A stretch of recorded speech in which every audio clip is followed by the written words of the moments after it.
Hello friends, welcome back to my YouTube channel. So ನಾನು ಇವತ್ತಿನ ವೀಡಿಯೋದಲ್ಲಿ ಇದು ಅಳತೆ ಬ್ಲೌಸು 32 ಸೈಜ್ದು ಬ್ಲೌಸ್ ಕೊಟ್ಟಿದ್ದಾರೆ. ಸೊ ಅದೇನಾಗ್ತಿದೆ ಅಂತಂದರೆ ಅವ್ರಿಗೆ ಶೋಲ್ಡರ್ ಡ್ರಾಪ್ ಆಗ್ತಿದೆ ಅಂತೆ, ಹಾಗೆಯೇ ಫ್ರಂಟಲ್ಲಿ ಸ್ಲೀವ್ಸ್ ಹತ್ರ ಕೂಡ ರಿಂಕಲ್ಸ್ ಆಗ್ತಿದೆ ಅಂತ ಹೇಳಿದರು.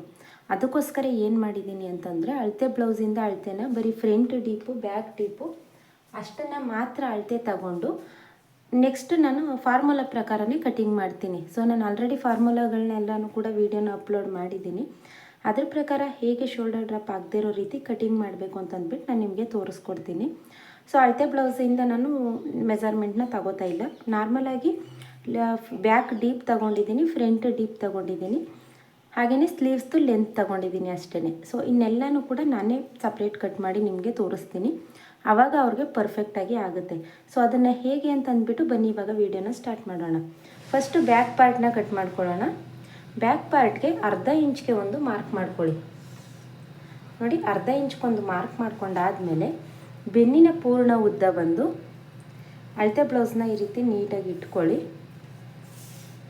ಇಟ್ಕೊಂಡು ಬೆನ್ನಿನ ಪೂರ್ಣ ಉದ್ದ ಬಂದು 13.5 ಇಂಚಿದೆ, 13.5 ಇಂಚ್ಗೆ ಒಂದು ಮಾರ್ಕ್ ಮಾಡ್ಕೊಳ್ಳಿ.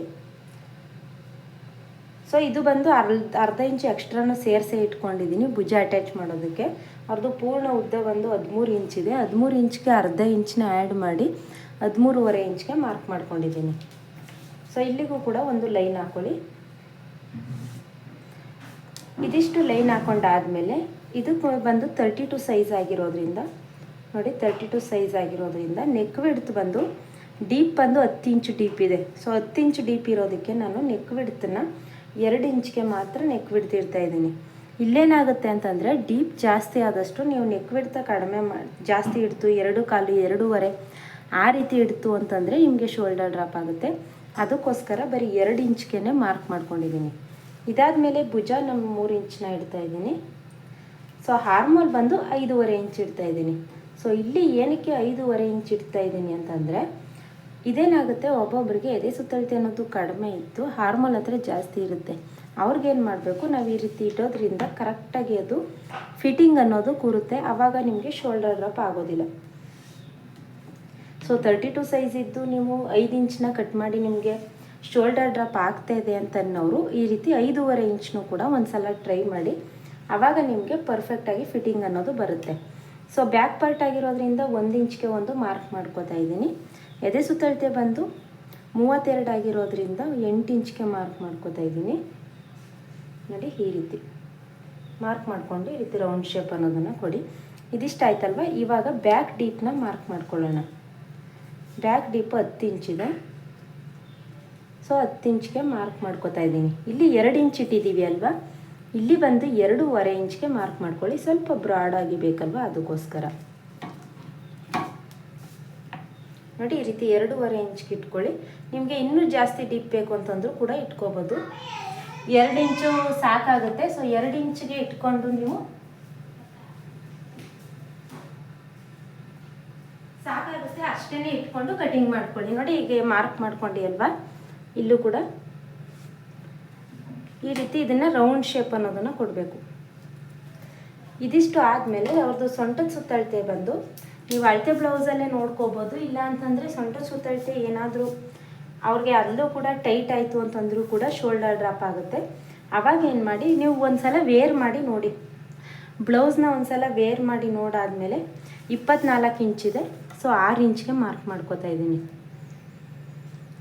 ಮತ್ತು 1 ಇಂಚು ಎಕ್ಸ್ಟ್ರಾ ಮಾರ್ಕ್ ಮಾಡ್ಕೊಳ್ಳಿ, ಯಾಕಂತಂದರೆ ನಮಗೆ ಬ್ಯಾಕ್ ಡಾಟ್ಗೋಸ್ಕರ ಬೇಕಲ್ವ, ಅದಕ್ಕೋಸ್ಕರ 1 ಇಂಚ್ಗೆ ಮಾರ್ಕ್ ಮಾಡ್ಕೊಂಡಿದ್ದೀವಿ. ಇದು ಬಂದು ಸೈಡ್ ಫಿಟ್ಟಿಂಗ್, ಈ ಕಡೆ ಸೈಡ್.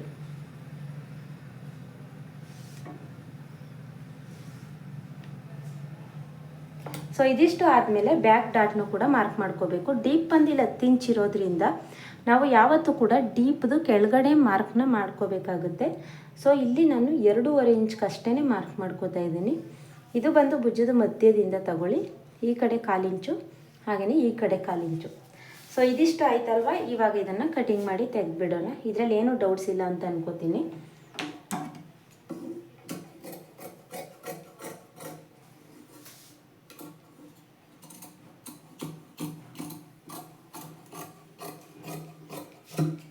ಸೊ ಶೋಲ್ಡರ್ ಡ್ರಾಪ್ ಯಾರಿಗೆಲ್ಲ ಆಗ್ತಾಯಿದೆ ಈ ಬ್ಲೌಸಲ್ಲಿ, ಚಿಕ್ಕ ಅಳತೆ ಬ್ಲೌಸ್ಗಳಲ್ಲೂ ಕೂಡ ನಿಮಗೆ ಶೋಲ್ಡರ್ ಡ್ರಾಪ್ ಆಗ್ತಿದೆ ಅಂತಂದರೆ ಈ ಮೆಥಡ್ನ ಯೂಸ್ ಮಾಡಿ ನೀವು ಕೂಡ ಕಟಿಂಗ್ ಮಾಡ್ಕೋಬೋದು. ಸೊ ನೋಡಿ, ಈಸಿಯಾಗಿ ಮಾಡ್ಕೋಬೋದು, ಏನೂ ಕೂಡ ನಿಮಗೆ ಪ್ರಾಬ್ಲಮ್ ಆಗೋದಿಲ್ಲ ಈ ಮೆಥಡ್ನ ಯೂಸ್ ಮಾಡಿ ಕಟಿಂಗ್ ಮಾಡ್ಕೊಳ್ಳೋದ್ರಿಂದ. ಸೊ ಇವಾಗ ಇದು ಬ್ಯಾಕ್ ಪಾರ್ಟ್ ಆಯ್ತಲ್ವ, ಇವಾಗ ಫ್ರಂಟ್ ಪಾರ್ಟ್ನ ಅಲ್ಲೇ ಈ ರೀತಿ ಎಕ್ಸ್ಟ್ರಾ ಉಳ್ಕೊಂಡಿತ್ತು, ಈ ಕಡೆ ಸೈಡ್ ಬ್ಯಾಕ್ ಪಾರ್ಟ್ನ ಕಟ್ ಮಾಡ್ಕೊಂಡ್ವಿ. ಇಲ್ಲಿ ನಾವು ಫ್ರಂಟ್ ಪಾರ್ಟ್ನ ಕಟ್ ಮಾಡ್ಕೊಳ್ಳೋಣ. 2 ಇಂಚ್ಗೆ ನಾರ್ಮಲಾಗಿ ಮಾರ್ಕ್ ಮಾಡಿದ್ದೀನಿ. ಇಲ್ಲೂ ಕೂಡ 3 ಇಂಚ್ಗೆ ಮಾರ್ಕ್ ಮಾಡ್ಕೊಳ್ಳಿ. ಫ್ರಂಟಲ್ಲಿ ಹಾಗೆಯೇ 5.5 ಇಂಚ್ಗೆ ಮಾರ್ಕ್ ಮಾಡ್ಕೋಬೇಕು. ನೋಡಿ, ಹೀಗೆ 5.5 ಇಂಚ್ಗೆ ಮಾರ್ಕ್ ಮಾಡಿಕೊಂಡು ಸ್ಟ್ರೈಟ್ ಲೈನ್ ಹಾಕ್ಕೊಳ್ಳಿ. ಲೈನ್ ಹಾಕೊಂಡಾದಮೇಲೆ ಇಲ್ಲಿ ಅರ್ಧ ಇಂಚ್ಗೆ ಮಾರ್ಕ್ ಮಾಡ್ಕೊಳ್ಳಿ. ಸೊ 1 ಇಂಚು, 3/4 ಇಂಚು ಆ ಥರ ಎಲ್ಲ ಇಡೋಕ್ಕೆ ಹೋಗಬೇಡಿ, ಯಾಕಂತಂದರೆ ಅದು ನಿಮಗೆ ರಿಂಕಲ್ಸ್ ಆಗುತ್ತೆ. ಎಕ್ಸ್ಟ್ರಾ ಬಟ್ಟೆ ಯಾವುದು ಉಳ್ಕೊಳ್ಳುತ್ತೆ ಅದೆಲ್ಲ ಕೂಡ ರಿಂಕಲ್ಸ್ ಆಗುತ್ತೆ. ಅದಕ್ಕೋಸ್ಕರ ಫ್ರಂಟ್ ಡೀಪ್ ಬಂದು 6.5 ಇಂಚಿದೆ, 6.5 ಇಂಚ್ಗೆ ಒಂದು ಮಾರ್ಕ್ ಮಾಡ್ಕೋತೀನಿ. ಹಾಗೆಯೇ ಇಲ್ಲಿ 2 ಇಂಚಿದೆ ಅಲ್ವಾ, ಇಲ್ಲಿ 2.5 ಇಂಚ್ಗೆ ಮಾರ್ಕ್ ಮಾಡ್ಕೋಬೇಕು. ಆವಾಗ ನಿಮಗೆ ಬ್ರಾಡ್ ಅನ್ನೋದು ಸಿಗುತ್ತೆ. ಫ್ರಂಟಲ್ಲೂ ಕೂಡ ನೋಡಿ, ಈ ರೀತಿ ರೌಂಡ್ ಶೇಪ್ ಅನ್ನೋದನ್ನು ಕೊಡಿ. ಇದಾದಮೇಲೆ ಭುಜದಿಂದ ಬೆಲ್ಟ್ ಪಟ್ಟಿವರೆಗೂ ಕೂಡ 12.5 ಇಂಚ್ಗೆ ಇಡ್ತಾ ಇದ್ದೀನಿ. ಸೊ ಅಲ್ಲೂ ಕೂಡ 12.5 ಇಂಚ್ಗೆ ಇದೆ. ಅದೇನು ಬೆಲ್ಟ್ ಪಟ್ಟಿದೇನು ಪ್ರಾಬ್ಲಮ್ ಇಲ್ಲ. ಮೇಯ್ನ್ ರೀಸನ್ ಬಂದು ನಿಮಗೆ ಶೋಲ್ಡರ್ ಡ್ರಾಪ್ ಆಗೋದಕ್ಕೆ ನೆಕ್ ವಿಡ್ತು ಜಾಸ್ತಿ ತೊಗೊಂಡ್ರೆ, ಡೀಪ್ ಪ್ರಕಾರ ನೀವು ನೆಕ್ ವಿಡ್ತನ್ನ ಜಾಸ್ತಿ ಕಡಿಮೆ ಮಾಡ್ಕೋಬೇಕಾಗುತ್ತೆ. ನೆಕ್ ವಿಡ್ತ್ ಜಾಸ್ತಿ ತೊಗೊಂಡ್ರು ಆಗುತ್ತೆ. ಹಾಗೆಯೇ ಹಾರ್ಮೋಲ್ ಒಬ್ಬೊಬ್ರಿಗೆ ಏನಾಗುತ್ತೆ ಅಂತಂದರೆ ಕಂಕ್ಳ ಹತ್ರ ದಪ್ಪ ಇರುತ್ತೆ, ಹಾರ್ಮೋಲ್ ಎದೆ ಸುತ್ತಳತೆ ಅನ್ನೋದು ಚಿಕ್ಕದಿರುತ್ತೆ. ಆ ರೀತಿ ಎಲ್ಲ ಪ್ರಾಬ್ಲಮ್ ಆಗ್ತಾ ಇರುತ್ತೆ. ಸೊ ನೀವೇನು ಮಾಡಬೇಕು ಅಂತಂದರೆ, ಏನಾದರೂ ಅವ್ರದ್ದು ವೇರ್ ಮಾಡಿಸಿ ನೋಡಿ, ಹಾರ್ಮೋಲ್ ಹತ್ರ ಹೋಗಿ ಕರೆಕ್ಟಾಗಿ ಕೂರಲಿಲ್ಲ ಅಂತಂದರೆ ಸ್ವಲ್ಪ ಎಕ್ಸ್ಟ್ರಾನ ಕಟ್ ಮಾಡ್ಕೊಳ್ಳಿ. ಆವಾಗ ಏನಾಗುತ್ತೆ, ಅವ್ರಿಗೆ ಪರ್ಫೆಕ್ಟಾಗಿ ಆಗುತ್ತೆ. ಸೊ ಇದಿಷ್ಟು ಆದಮೇಲೆ ಇಲ್ಲಿಂದ ನೆಕ್ಕಿಂದ ಉಕ್ಸ್ಪಟ್ಟಿವರೆಗೂ ಕೂಡ 4.5 ಇಂಚಿದೆ, 4.5ಗೆ ಮಾರ್ಕ್ ಮಾಡಿಕೊಂಡು ಈ ರೀತಿ ಅದನ್ನು ಶೇಪ್ ಕೊಡಬೇಕು. ಈ ರೀತಿ ಶೇಪ್ ಕೊಟ್ಟಾದಮೇಲೆ ಇಲ್ಲಿ ಉಳ್ಕೊಂಡಿರೋಂಥ ಪೀಸಲ್ಲಿ ನಾನು 3.5 ಇಂಚ್ಗೆ ಕಟ್ ಮಾಡ್ಕೊಳ್ಳಿ. ಚಿಕ್ಕ ಅಳತೆ ಆಗಿರೋದ್ರಿಂದ 3.5 ಇಂಚ್ಗೆ ಸಾಕಾಗುತ್ತೆ. ಇದು ಬಂದು ನಿಮಗೆ ಬೆಲ್ಟ್ ಪಟ್ಟಿ. ಸೊ ಗೊತ್ತಾಯ್ತಲ್ವ, ಇಲ್ಲೇ ಬೆಲ್ಟ್ ಪಟ್ಟಿನೂ ಕೂಡ ರೆಡಿ ಆಗೋಯ್ತು. ಇದೊಂದು ಮೇನ್ ಟ್ರಿಕ್ ಬಂದು ಇದೊಂದೇ. ಇದೊಂದು ಟ್ರಿಕ್ ತಿಳ್ಕೊಂಡ್ರೆ ಸಾಕು, ನಿಮಗೆ ಯಾವುದೇ ರೀತಿ ಶೋಲ್ಡರ್ ಡ್ರಾಪ್ ಆಗೋದಿಲ್ಲ. ಎದೆ ಸುತ್ತಳತೆ ಬಂದು 8.5ಗೆ ಮಾರ್ಕ್ ಮಾಡ್ತೀನಿ. ಯಾಕಂತಂದರೆ ಇಲ್ಲಿ ಉಕ್ಸ್ಪಟ್ಟಿ ಮತ್ತು ಕಾಜಾಪಟ್ಟಿಗೆ ಅರ್ಧ ಇಂಚ್ ಹೋಗುತ್ತೆ. ಅದಕ್ಕೋಸ್ಕರ 8.5 ಇಂಚ್ಗೆ ಒಂದು ಮಾರ್ಕ್ ಮಾಡ್ಕೊಳ್ಳೋಣ. ಇವಾಗ ಡಾಟ್ ಪಾಯಿಂಟ್ನ ಮಾರ್ಕ್ ಮಾಡ್ಕೊಳ್ಳೋಣ. 2 ಇಂಚ್ಗೆ ಒಂದು ಮಾರ್ಕ್ ಮಾಡಿ. ಸೊ ಈ ಡಾಟ್ ಪಾಯಿಂಟಲ್ಲೂ ಕೂಡ ಒಂದಷ್ಟು ಟಿಪ್ಸ್ಗಳನ್ನ ಹೇಳ್ಕೊಡ್ತೀನಿ ನೋಡಿ. ಇದು ಬಂದು ಎದೆ ಸುತ್ತಳತೆ ಕಡಿಮೆ ಇರೋದ್ರಿಂದ ಒಬ್ಬೊಬ್ಬರಿಗೆ ಏನಾಗುತ್ತೆ, ಚೆಸ್ಟ್ ಅನ್ನೋದು ಕಡಿಮೆ ಇರುತ್ತೆ.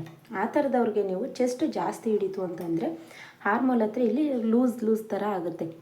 ಹಾಗೆ ಅದಕ್ಕೋಸ್ಕರ ಅಲ್ಲಿ ಟೈಟಾಗಿ ನೀಟಾಗಿ ಫಿಟ್ಟಿಂಗ್ ಅನ್ನೋದು ಕೂರೋದಿಲ್ಲ. ಒಬ್ಬೊಬ್ರಿಗೆ ಇಲ್ಲಿ ಚೆಸ್ಟಲ್ಲಿ ಆ ಕಡೆ ಈ ಕಡೆ ಸೈಡಲ್ಲಿ ನಿಮಗೆ ಬೊಡ್ ಅನ್ಕೊಳಂಗೆ ಆಗುತ್ತೆ, ಬಟ್ಟೆ ಎಕ್ಸ್ಟ್ರಾ ಬಟ್ಟೆ ಉಳ್ಕೊಳ್ಳುತ್ತೆ. ಅದಕ್ಕೋಸ್ಕರ ಸೊ ಇದು ಬಂದು ಭುಜದ ಮಧ್ಯದಿಂದ ತಗೊಳ್ಳಿ. 2.5 ಇಂಚ್ಗೆ ಒಂದು ಮಾರ್ಕ್ ಮಾಡ್ಕೊಳ್ಳಿ. ಸ್ಟ್ರೈಟ್ ಲೈನ್ ಹಾಕ್ಕೊಂಡು ಈ ಕಡೆ 1/4 ಇಂಚು ಸಾಕು, ಈ ಕಡೆ 1/4 ಇಂಚು. ಸೊ ಒಬ್ಬೊಬ್ರು ಕೇಳಿದ್ರಿ, ನನ್ನ ಸಬ್ಸ್ಕ್ರೈಬರ್ ಒಬ್ಬರು 1/4 ಇಂಚ್ ಹಿಡಿಯೋದ್ರಿಂದ ನಿಮಗೆ ಕರೆಕ್ಟಾಗಿ ಕೂರುತ್ತಾ ಕಪ್ಸು ಅಂತ ಅಂದ್ಬಿಟ್ಟು. ಒಬ್ಬೊಬ್ರಿಗೆ ಏನಾಗುತ್ತೆ, ಚೆಸ್ಟ್ ಅನ್ನೋದು ಕಡಿಮೆ ಇರುತ್ತೆ ಅಲ್ವಾ, ಅವ್ರಿಗೆ ನೀವು 1/4 ಇಂಚ್ ತಗೊಳ್ಳೋದ್ರಿಂದ ಕಪ್ಸು ಕೂರುತ್ತೆ. 32 ಸೈಜ್ ಇದ್ದು ಚೆಸ್ಟ್ ಜಾಸ್ತಿ ಇತ್ತು ಅಂತಂದರೆ 1 ಇಂಚ್ ತಗೊಳ್ಳಿ, ಅರ್ಧ ಇಂಚ್ ತಗೊಳ್ಳಿ, 1 ಇಂಚ್ ತಗೊಳ್ಳಿ. ಆ ರೀತಿ ನಿಮ್ಮ ಚೆಸ್ಟ್ ಮೆಜರ್ಮೆಂಟ್ ಮೇಲೆ ಅದು ಹೋಗುತ್ತೆ. ಸೊ ಇದು ಮಧ್ಯೆ ಚೆಸ್ಟ್ ಈ ರೀತಿ ಅಳತೆ ತೊಗೊಂಡ್ಬಿಡಿ. ಜಾಸ್ತಿ ಇತ್ತು ಅಂತಂದರೆ ಕಪ್ಸು ಜಾಸ್ತಿ ತಗೊಳ್ಳಿ, ಕಡಿಮೆ ಇತ್ತು ಅಂತಂದರೆ ಕಡಿಮೆ ತಗೊಳ್ಳಿ. ಓಕೆನಾ? ಇದಿಷ್ಟಾದಮೇಲೆ ಇಲ್ಲಿ ರೌಂಡ್ ಶೇಪ್ ಕೊಟ್ಟಿರ್ತೀವಿ ಅಲ್ವಾ, ಅಲ್ಲಿ ನಾವು 3.5 ಇಂಚ್ಗೆ ಒಂದು ಮಾರ್ಕ್ ಮಾಡ್ಕೊಳ್ಳಿ. ಈ ರೀತಿ ಸ್ಟ್ರೈಟ್ ಲೈನ್ ಹಾಕ್ಕೊಳ್ಳಿ. ಸೊ ಇದಿಷ್ಟು ಡಾಟ್ ಪಾಯಿಂಟ್ ಆಯಿತು. ಇವಾಗ ಇದನ್ನು ಕಟಿಂಗ್ ಮಾಡಿ ತೆಗೆದುಬಿಡೋಣ.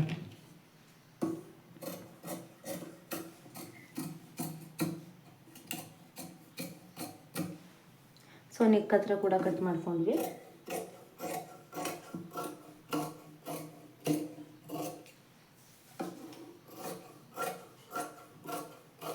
ಹಾಗೆಯೇ ಬೆಲ್ಟ್ ಪಟ್ಟಿ ಕೂಡ ರೆಡಿ ಆಯಿತು. ಸೊ ಇದು ಬಂದು ನಮಗೆ ಉಕ್ಸ್ಪಟ್ಟಿ ಮತ್ತು ಕಾಜಾಪಟ್ಟಿಗಾಗುತ್ತೆ. ಇದು ನಾನು 70 ಸೆಂಟಿಮೀಟರ್ ಲೈನಿಂಗ್ ತೊಗೊಂಡಿದ್ದೀನಿ. ಸೊ 32 ಸೈಜ್ಗೆಲ್ಲ 70 ಸೆಂಟಿಮೀಟರ್ ಲೈನಿಂಗ್ ಸಾಕಾಗುತ್ತೆ. ಸೊ ನೋಡಿ, ಇಷ್ಟೇ. ಇದಿಷ್ಟು ಗೊತ್ತಾಯಿತು ಅಂತ ಅನ್ಕೋತೀನಿ. ಸೊ ನಾನು ಸ್ಲೀವ್ಸ್ ಕಟ್ಟಿಂಗ್ ಸಪ್ರೇಟ್ ವೀಡಿಯೋನ ಮಾಡಿ ಅಪ್ಲೋಡ್ ಮಾಡ್ತೀನಿ. ಯಾಕಂತಂದರೆ ನಾನು ಸ್ಲೀವ್ಸ್ ಕಟ್ಟಿಂಗ್ ಬಂದು ಇದರಲ್ಲಿ ನಾನು ಸ್ಕೇಲ್ನಲ್ಲೇ ಮೆಜರ್ಮೆಂಟ್ ಮಾಡಿ ತೋರಿಸ್ತೀನಿ, ಪರ್ಫೆಕ್ಟಾಗಿ ಹೇಗೆ ಸ್ಲೀವ್ಸ್ ಕಟ್ಟಿಂಗ್ನ ಮಾಡೋದು ಅಂತಂದ್ಬಿಟ್ಟು. ಅದಕ್ಕೋಸ್ಕರ ಅದನ್ನು ಕೂಡ ಸಪ್ರೇಟ್ ನಿಮಗೆ ಹೇಳ್ಕೊಡ್ತೀನಿ. ಅದನ್ನು ಇವತ್ತೇ ಅಪ್ಲೋಡ್ ಮಾಡ್ತೀನಿ, ಸೊ ತಲೆ ಕೆಡಿಸ್ಕೋಬೇಡಿ. ಅದಾದಮೇಲೆ ಇವಾಗ ವಿಡಿಯೋ ಕೊನೆಯಲ್ಲೂ ಕೂಡ ಅದನ್ನು ಕೊಟ್ಟಿರ್ತೀನಿ ನಿಮಗೆ. ಆವಾಗ ನಿಮ್ಗೆ ಏನಾಗುತ್ತೆ ಅಂತಂದರೆ ಸ್ಲೀವ್ಸ್ ಕಟ್ಟಿಂಗು ಪರ್ಫೆಕ್ಟಾಗಿ ಅರ್ಥ ಆಗುತ್ತೆ. ಸ್ಟೆಪ್ ಬೈ ಸ್ಟೆಪ್ ಹೇಳ್ಕೊಡ್ತೀನಿ. ಯಾವುದೇ ಮೆಜರ್ಮೆಂಟ್ ತೊಗೊಂಡ್ರು ಸ್ಲೀವ್ಸ್ ಕಟ್ಟಿಂಗ್ ಹೇಗೆ ಕಟ್ ಮಾಡೋದು ಅನ್ನೋದನ್ನು ಕೂಡ ನಾನು ಹೇಳ್ಕೊಡ್ತೀನಿ. ಸೊ ಇದಿಷ್ಟು ಗೊತ್ತಾಯ್ತಲ್ವ, ಇದರಲ್ಲಿ ಏನೂ ಡೌಟ್ಸ್ ಇಲ್ಲ ಅಂತ ಅನ್ಕೋತೀನಿ. ಏನಾದರೂ ಡೌಟ್ಸ್ ಇತ್ತು ಅಂದರೆ ನನಗೆ ಕಮೆಂಟ್ ಮಾಡಿ ತಿಳಿಸಿ. ಹಾಗೆಯೇ ವಿಡಿಯೋ ಹೆಲ್ಪ್ ಆಯಿತು ಅಂತಂದರೆ ಲೈಕ್ ಮಾಡೋದನ್ನು ಮರಿಬೇಡಿ. Thank you.